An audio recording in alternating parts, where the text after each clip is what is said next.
now that I've been put through. I never got anyone's help, I had to do it all myself. I don't ever slow up, no I don't take sh**. I got no love for the fakeness. If you wanna play tough and wanna hate this, I'll always show up and make a statement.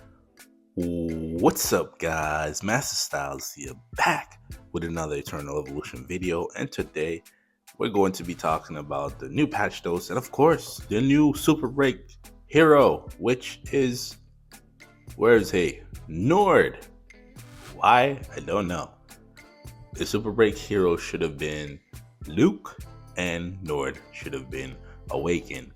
I know that they have the pattern where it's the Awakened hero correlates with the class and faction of the new hero, but I think it would have made sense to awaken Nord and also super break through Luke, and then also having the new hero being Windfear, right? Because it would still work.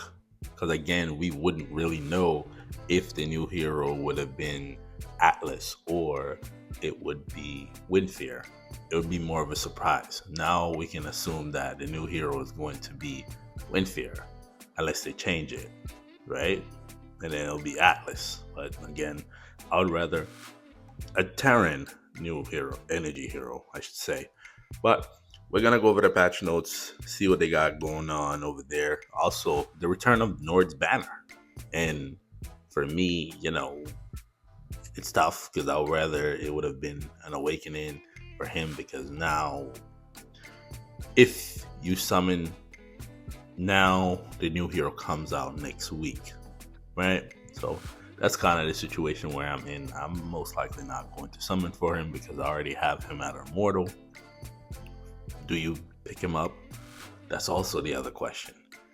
And I would hope they would put him in the endless battle shop here, right? The exchange shop. That would be nice. Put Barag in here too, right?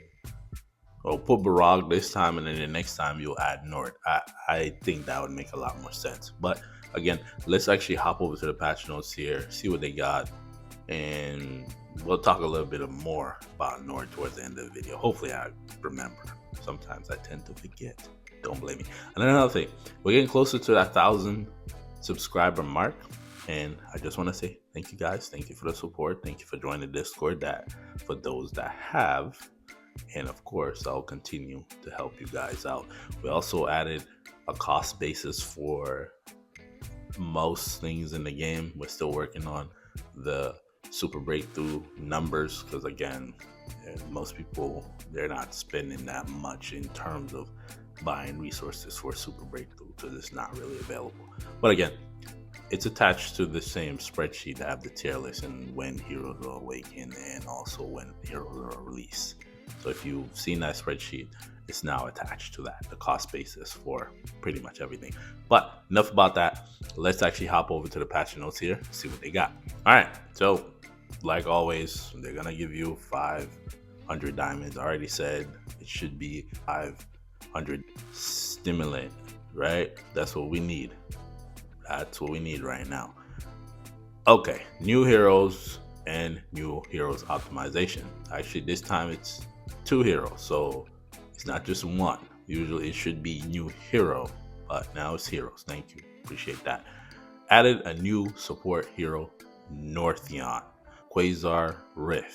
After ally heroes activate their ultimate skills a few times, Nord appears at the large concentration of the enemies, launching enemies into the air. Still don't do knockdowns, with a few meter radius upon landing and dealing damage equal to a percentage of attack of Nord's attack or whose attack. Doesn't really say. If this skill hits less than some targets, weird wording, the damage is increased. Quasar Rift First Enhancement. Upon landing, Nord creates an illusion of himself, activating Astral Power once, dealing true damage equal to a percentage of attack to nearby enemies. Why doesn't true damage go through shields? That's a question I want to know. It makes no sense because shields is a defensive thing, right? It should go through shields. Just saying. Anywho, dealing an additional damage to large summon creatures. Okay. Quasar Rift Second Enhancement. When activated, inflicts paralyze on affected targets. They cannot activate common skills and receive an additional area damage for a few seconds. Okay. Sounds interesting enough. So is that going to make Nord better though? That's always the question. Because I didn't really use Barag.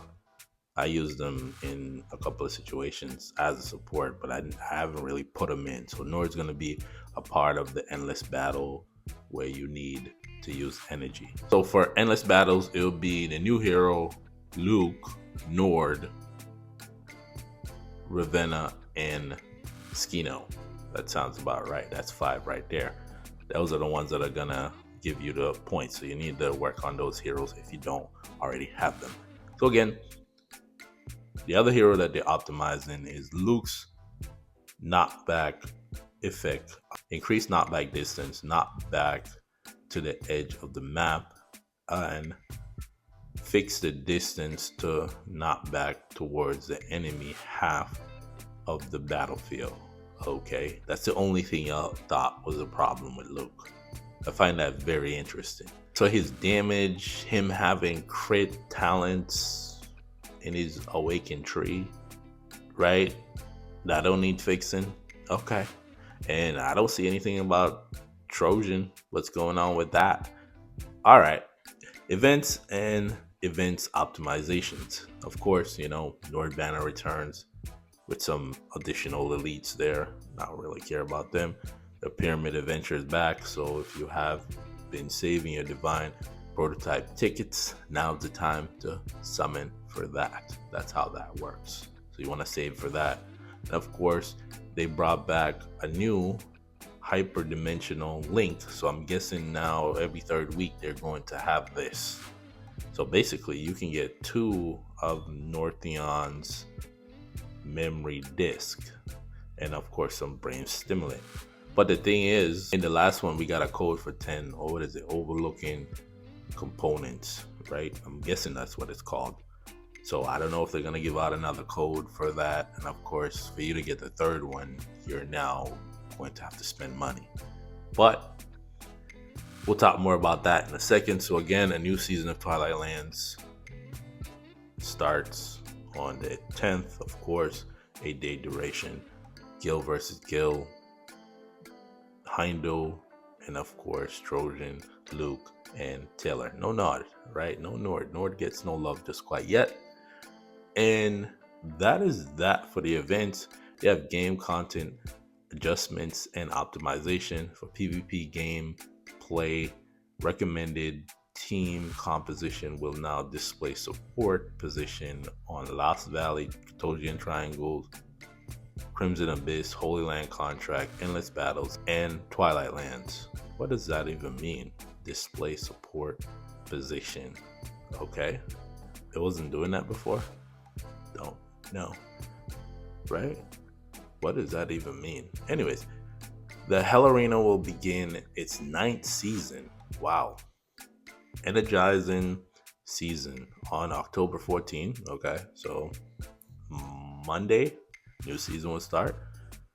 This season will include a buff burst of vigor.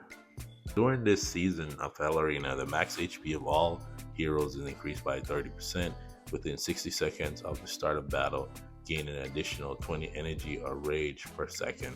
Okay, so that's a Purine effect going on there, interestingly enough. Adjusted the Hell Arena shop at the start of the new season.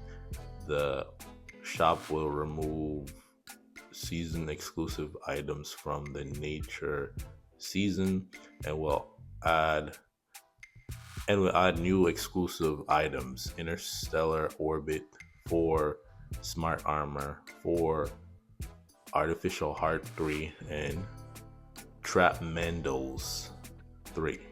Additionally, SP Hero Carnage shards will be added.